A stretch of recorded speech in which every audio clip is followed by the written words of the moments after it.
तो इस फिल्म की शुरुआत होती है क्रिसमस ईव के टाइम से, जहां हम रात में एक कपल को देखते हैं जो सो रहे थे। तभी यहाँ पर उनकी बेटी आई। वो अपनी मॉम को जगाकर कहती है कि ऊपर छत से किसी के चलने की आवाजें आ रही हैं। उसकी मॉम बच्ची को उसके रूम में सुलाने ले गई और उसे कहती है कि बेटा कोई जानवर वगैरह होगा। बच्ची ने कहा लेकिन मामा सेंटा भी तो हो सकता है ना, क्योंकि क्रिसमस है। मॉम कहती है कि हाँ बिल्कुल हो सकता है। बच्ची बोली तो फिर आप सेंटा के लिए दूध और कुकीज रख दीजिएगा। मॉम ने हाँ बोला और उसे सोने का कहकर वो चली गई। फिर किचन में जाकर दूध और कुकीज भी रख देती है, लेकिन जब वापस जाने लगी तो नोटिस करती है कि दरवाजा तो खुला हुआ है। वो सोचती है कि शायद मेरे हस्बैंड दरवाजा बंद करना भूल गई होंगी जब वो ऑफिस से आए थे। अब वो दरवाजा बंद करके इस बात को नजरअंदाज कर देती है। रूम में आकर अपने हस्बैंड को कहती है कि आपकी बेटी ने जी सेंटा के लिए दूध और कुकीज रखवाए हैं, तो सुबह होने से पहले सेंटा बनकर वो खा लेना। उसका हस्बैंड कहता है कि ठीक है, और ये दोनों सो जाते हैं। उधर उनकी बेटी अभी भी जाग रही थी, पर इस बार तो उसी घर के अंदर से किसी के चलने की आवाजें आ रही। वो जब नीचे चेक करने गई तो वहाँ सेंटा को खड़ा हुआ देखती है। उसे देखकर वो फौरन अपने भाई के रूम में आई, कहती है उठो भाई उठो, चलो मेरे साथ, हमारे घर में सेंटा आया है, उसे देखने चलते हैं। लेकिन उसका भाई गहरी नींद में था तो वो नहीं जागता, इसीलिए वो अकेली ही नीचे आ गई सेंटा को देखने के लिए। बच्ची जब उसे गौर से देख रही थी तो उसे सेंटा की हरकतें अजीब लगती हैं, जो देखकर वो डर गई और अब वो दरवाजे के पीछे जाकर छुप जाती है और वहाँ से सेंटा को देखने लगती है। सेंटा अपने थैले में से एक कुल्हाड़ी बाहर निकालता है। उसके हाथों पर खून भी लगा हुआ था, जो देखने से हम समझ जाते हैं कि ये सेंटा नहीं है, बल्कि उसकी भेष में है पागल कातिल जोकर, जो हेल से आया डीमन है पर जोकर के रूप में है, और इसका नाम है आर्ट द क्लाउन, जिसे खत्म करना बहुत मुश्किल है। बेरहमी से लोगों को मार देता है। बच्ची बहुत घबरा गई। आर्ट द क्लाउन अब जाता है बच्ची के भाई के कमरे में, सोते वही कुल्हाड़ी से उस पर वार कर देता है। फिर बार बार अटैक करके उसका सर, हाथ, पैर, बाजू सब कुछ काट के अलग अलग कर देता है। बुरी तरह उसे चीर के रख देता है। आवाजें सुनकर बच्ची की हालत खराब हो गई। वो भाग कर छुपने चली जाती है, पर आर्ट द क्लाउन जाता है बच्ची के मॉम डैड के कमरे में। उसके डैड के चेहरे पर आते ही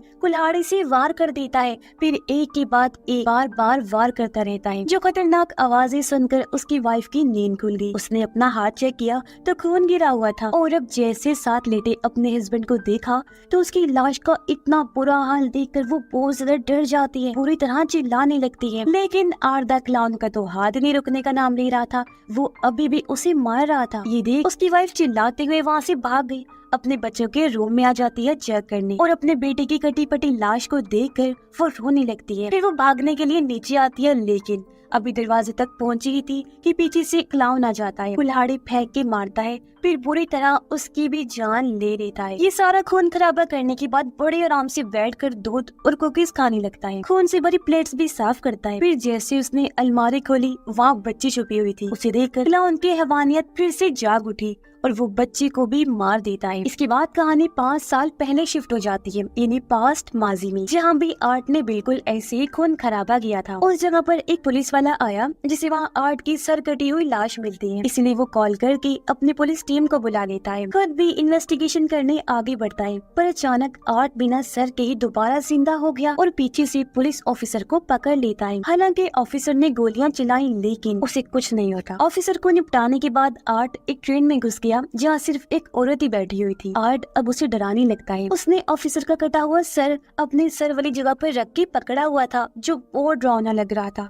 जाहिर है उसे देखकर औरत भी काफी डर जाती है। इसके बाद हम एक मेंटल अजाइलम का सीन देखते हैं, यानी पागलों की जेल, जहाँ गार्ड को अचानक एक सेल से नर्स के चिल्लाने की आवाज आती है। वो जब वहाँ चेक करने गया तो बहुत ही भयानक नजारा देखता है। असल में वहाँ की एक पागल मरीज, जिसका नाम विकी था, उसने आर्ट की सर को पैदा कर दिया था क्योंकि वो प्रेग्नेंट थी, लेकिन बच्चे की जगह उसने ये पैदा कर दिया। आर्ट का सर भी उसकी ही तरह खतरनाक था, जिसने नर्स को मार दिया था और वो उसकी लाश को खा रहा था। बिल्कुल ऐसा आर्ट ने इस मरीज विकी के साथ भी किया था, यानी उसे काट दिया था, जिसकी वजह से शायद वो आर्ट से इन्फेक्टेड हो गई। उसका चेहरा बहुत बुरी हालत में था और अब वो अपने जिस्म का हिस्सा खा रही थी, जिससे हम समझ जाते हैं कि वो भी आर्ट की तरह ब्रूटल बन गई है, यानी जालिम, बेरहम, और ये भी आर्ट की तरह किसी को नहीं छोड़ेगी। एक तरह से उसकी साथी बन गई थी, क्योंकि उसने दीवार पर दिल बनाकर उसके अंदर विकी प्लस आर्ट लिखा हुआ था।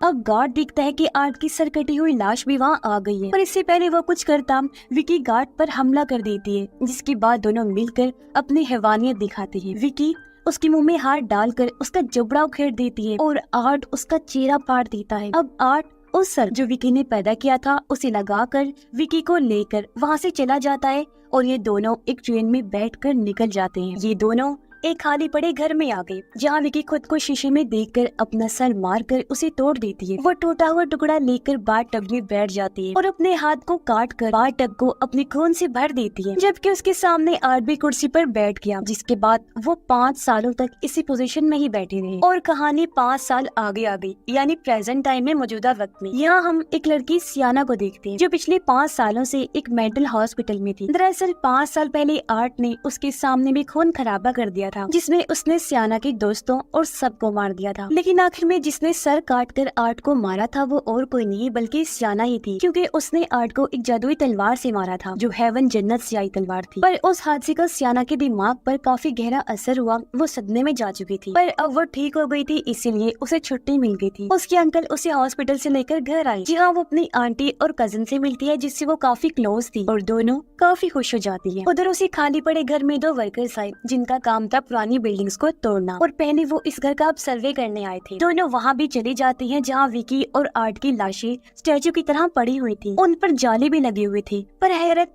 वो जरा भी नहीं सड़ी थी। लेकिन इससे पहले वर्कर्स कुछ समझ पाती, दोनों फिर से जिंदा होकर वर्कर्स को पकड़ लेती हैं। फिर हमेशा की तरह इन्हें भी बेरहमी से मार देते हैं। सामान निकालते वक्त सियाना की डायरी उसकी कजिन के हाथ लगी, जिससे वो पढ़ने लगती है। पर सियाना जल्दी से डायरी उसे ले लेती है और कहती है कि आइंदा की बात ये दोबारा मत पढ़ना। फिर जब सारे मिलकर खाना खा रही थी तो सियाना को अपनी मरी हुई दोस्त नजर आई जो काफी बुरी हालत में थी, और ये वही दोस्त थी जिसे आर्ट ने मार दिया था, लेकिन वो और किसी को दिखाई नहीं दे रही थी, जिसका मतलब था कि सियाना अभी तक अपने सदमे से बाहर नहीं आई है। उल्टे सीधे ख्याल उसे आज भी आते हैं। इसके बाद हम सियाना के भाई को हॉस्टल में देखते हैं जहाँ वो अपने 2 दोस्तों से मिलता है। उसकी फीमेल फ्रेंड ने एक जॉब शुरू की थी जिसमें वो क्राइम पॉडकास्ट के शो को होस्ट करती थी, चलाती थी, जिसमें ऐसे लोगों का वो इंटरव्यू लेती है जिन्होंने कोई भी क्राइम जुर्म होता हुआ अपनी आंखों से देखा हो, और ऐसी चीजें वो दिखाती भी है। वो सियाना के भाई को देखते ही उसके पीछे पड़ जाती है कि मैं तुम्हारा इंटरव्यू लेना चाहती हूँ, तो मैं शो पर आना,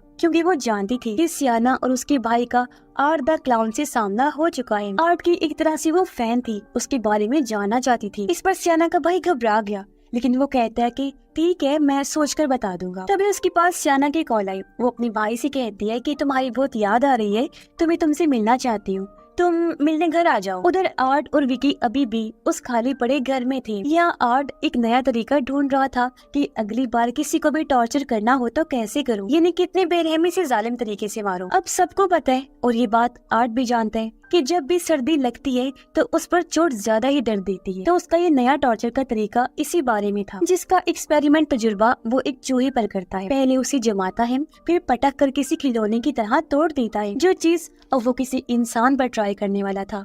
और ये देखकर आर्ट काफी खुश हो जाता है और अब वो जाता है अपने अगले शिकार पर। वो एक बार में गया जहाँ कुछ लोग बैठे हुए थे और एक आदमी सेंटा के रूप में था। अब पहले तो आर्ट उनसे अच्छे से हंसी मजाक में बात करता है, लेकिन फिर धीरे धीरे वो उन्हें अपने ट्रिक्स दिखाकर परेशान करने लगता है, बिल्कुल वैसे ही जैसे वो अपने शिकार को तंग करता है। तंग आकर जब वो लोग आर्ट को मारने के लिए आगे बढ़े तो वो थैली से फौरन अपने घर निकाल लेता है, फिर उन सब को शूट करके मार देता है, सिवाय एक को छोड़ के जिसने सेंटा के कपड़े पहने हुए थे, क्योंकि ये उसे टॉर्चर करेगा। और अब वो सबसे पहले उसे कुर्सी से बांधता है, फिर उसके जिस्म को बर्फ से जमाने लगता है। आखिर में वो हथौड़ा निकाल कर उसे टॉर्चर करने लगता है जैसे किसी स्टैचू को तोड़ा जाता है, और बेरहमी से वो उसे मार देता है।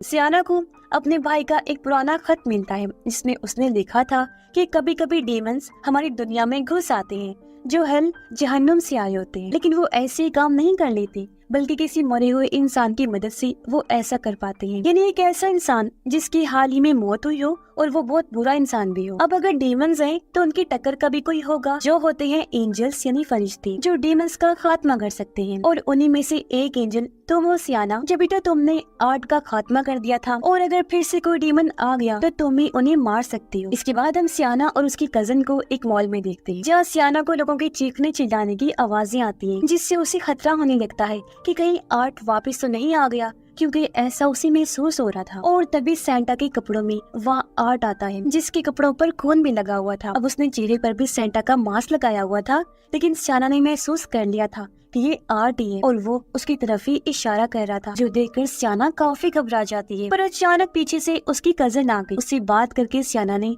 जैसे पलटकर वापस देखा तो आर्ट वहाँ से गायब हो गया था। फिर घर आकर सियाना इस बारे में अपने भाई को भी बताती है कि मैंने आज मॉल में आर्ट को देखा। उसका चेहरा तो मैं देख नहीं पाई क्योंकि उसने सेंटा का मास्क लगाया हुआ था, लेकिन मुझे पक्का यकीन है कि वो आर्ट ही था, क्योंकि मैं उसे महसूस कर सकती हूँ। उसका भाई कहता है कि ऐसा कैसे हो सकता है, आपको जरूर वहम हुआ होगा, क्योंकि उसे तो आपने मार दिया था ना, तो बस आर्ट का खेल तो खत्म हो चुका है। मैं भी उस हादसे को भूल गया हूँ और अब आप भी भूल जाइए। इस पर सियाना अपने भाई को उसी का लिखा हुआ खत दिखाती है, जिसमें उसने ही कहा था कि डीमन को इंसानी दुनिया में आने के लिए मरे हुए बुरे इंसान की जरूरत होती है। पहले आर्ट एक बच्ची की मदद से आया था जो बहुत बुरी थी, पर इस बार वो आया है विकी के जरिए, जब भी तो वो मेंटल अजाइलम से गायब है। उसका भाई ये सुनकर घबरा गया, कहता है तो फिर अब हमें क्या करना चाहिए, पुलिस के पास जाएं या टाउन छोड़ के ही भाग जाएं या फिर अंकल आंटी को बताएं। सियाना कहती है कि उन्हें बताने का फायदा नहीं होगा, वो मेरी बातों का यकीन नहीं करेंगे क्योंकि वो तो मुझे पहले पागल समझते हैं। मुझे अब कैसे भी करके वो जादुई तलवार ढूंढनी हो, जब भी हम उन डीमंस को हरा सकते हैं। उधर आर्ट मॉल में सेंटा बनकर बैठ जाता है और जो आदमी सेंटा बना हुआ था आर्ट ने उसे मार दिया था और उसकी दाढ़ी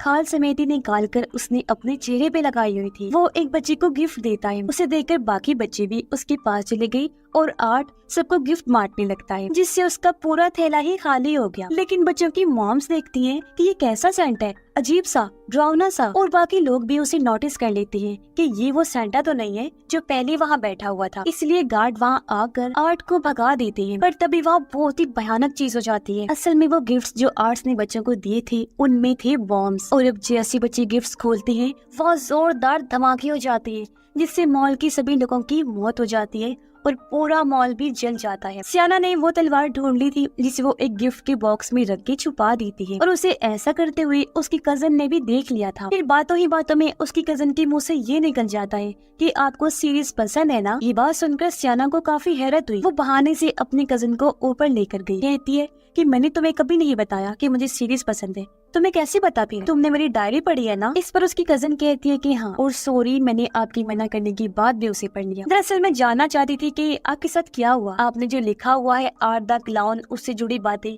क्या वो सब सच है। पर वो बच्ची थी, कहीं डर ना जाए। ये सोचकर सियाना उसे झूठ बोल देती है कि नहीं, मैं बीमार हूँ ना, इसी वजह से वो मुझे उल्टे सीधे ख्याल आते हैं जिनको ही मैं लिख देती हूँ।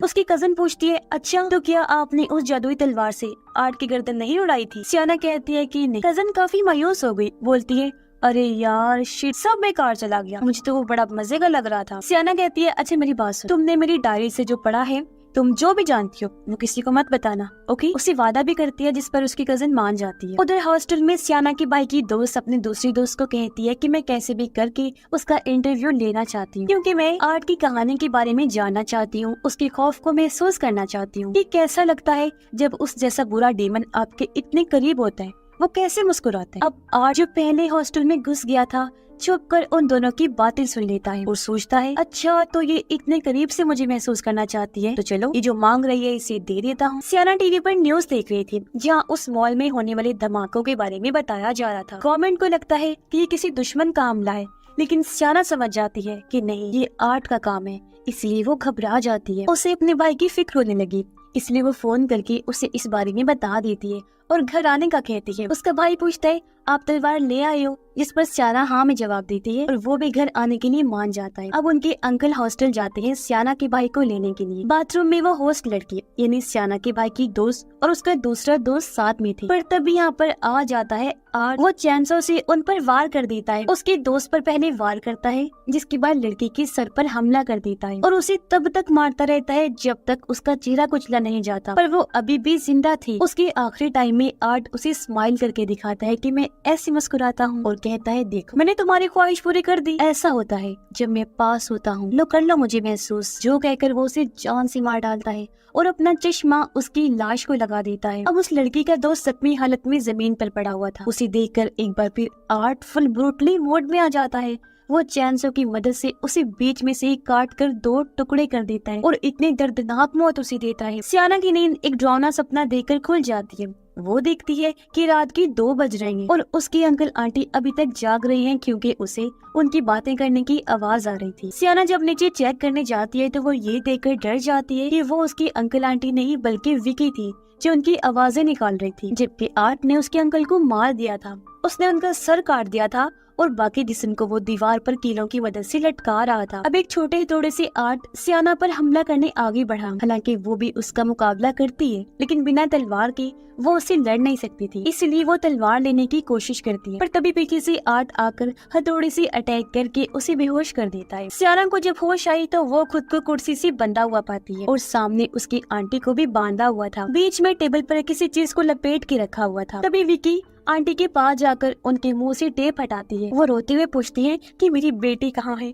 और तुमने क्या किया है उसके साथ। इस पर विकी आर्ट को कहकर उस चीज पर से पैकेट हटा देती है। वो दरअसल एक पिंजरा था जिसमें किसी का कटा हुआ सर था। उसे चूहे खा रहे थे, मांस उस पर जरा भी नहीं था। वो खोपड़े जैसा लग रहा था, इसलिए पहचान ही नहीं हो रही थी कि ये किसका सर है। आंटी रोते हुए कहती है कि नहीं, ये झूठ है, मुझे यकीन नहीं है तुम्हारी बात पर, ये मेरी बेटी का सर नहीं हो सकता। जिसके बाद वो उन्हें भी टॉर्चर करने लगती है। एक पाइप के जरिए वो उनके मुंह में चूहा डालते हैं। फिर विकी आंटी का गला काट कर चूहे को वहाँ से बाहर निकालती है और इस तरह सियाना की आंखों के सामने ही उसकी आंटी को भी इतनी बेरहमी से वो मार देते हैं। विकी फिर सियाना को कांटों का ताज पहना देती है और उसे कहती है कि हाँ सच में ये सर तुम्हारी कजन का नहीं है। इसके बाद वो सियाना की कजन को वहाँ लेकर आती है।